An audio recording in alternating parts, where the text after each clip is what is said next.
of 1960s, women were faced with sexism in the workplace. Middle-class wives were seen only to be housewives and not workers.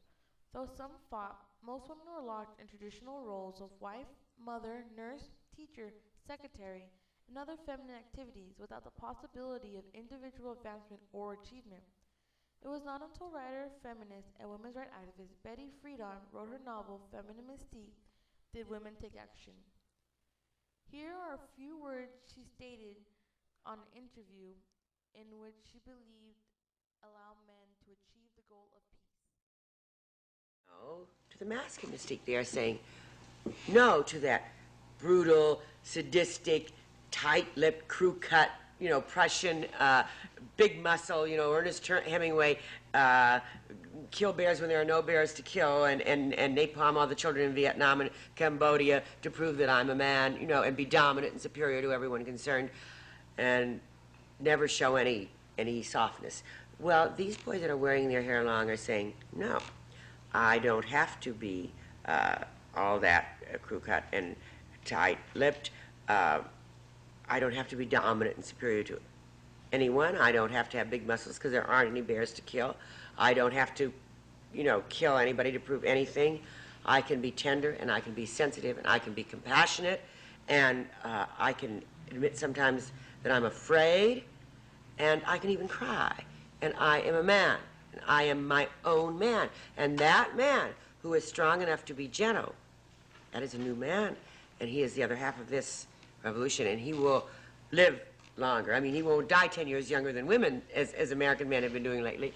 And he will also, that man that's strong enough to be gentle, I think, really welcomes his liberation and the end of his loneliness and the end of this sea of hostility that has been, preventing love in this country, and that has been dehumanizing sex and making such loneliness and such alienation, frustration for everyone.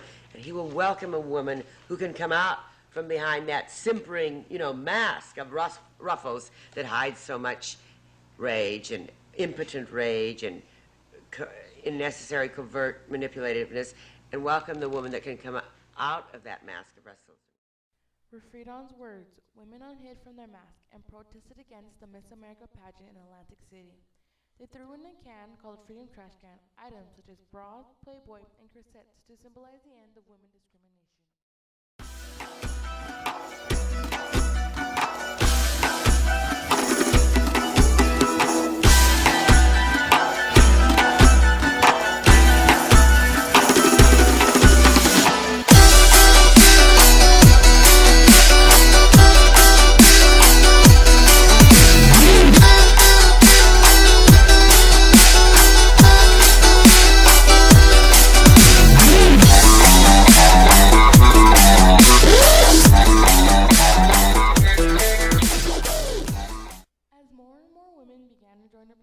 Friedan believed it was wise to found a national organization for women, also called NOW. This group was to work on key women issues. They continue today to fight for justice.